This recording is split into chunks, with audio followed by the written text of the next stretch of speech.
چی جشن را شریعت اجازت میدهد و چی جشن را مردم جشن گیرند؟ البته ما میدانیم، لیکن باز هم یادرسی برای مردم خیلی خوب میشد. درست است.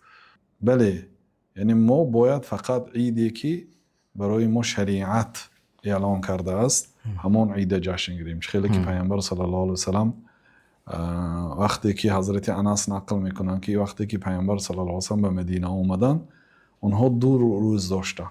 یعنی اهل مدینه در یک سال 2 عید داشتن. یعنی در همین 2 روز عیدشان بازی میکردند، خرسندی میکردند. بعد پیامبر صلی الله علیه وسلم پرسیدن که ما هذان الیومان، این چی 2 عید است؟ قالوا كنا نلعب فيهما في الجاهلیه. گفتن که ما در زمان جاهلیت در این 2 روز بازی میکردیم.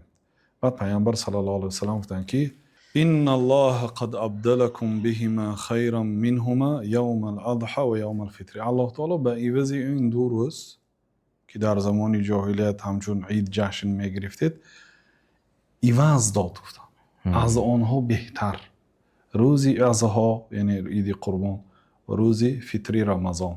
این روایت ابو داود است. و اگر به عیدهای اسلام نظر کنید بعد عبادت میشد.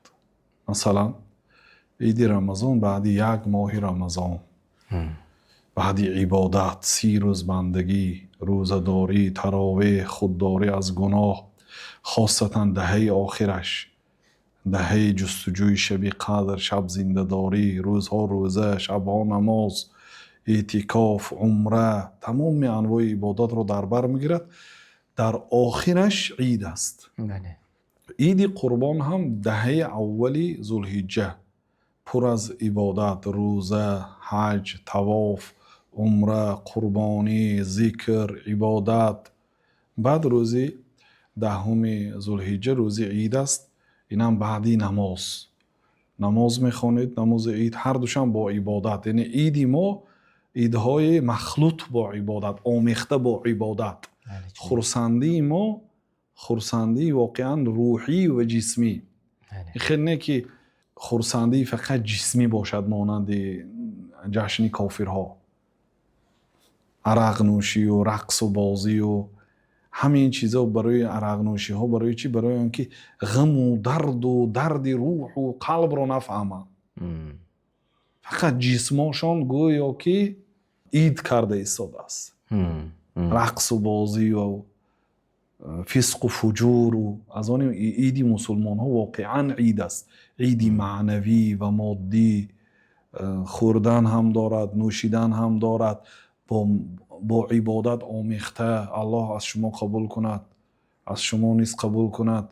دین در عبادت بودید. امروز خوردن گوشت قربانی، ضیافت دادن مهمان ها، خبر گرفتن خویش و تبارها. عید یعنی در دین مقدس اسلام بعدی عبادت است. و این چنین عید واقعا تأثیری عمیق دارد.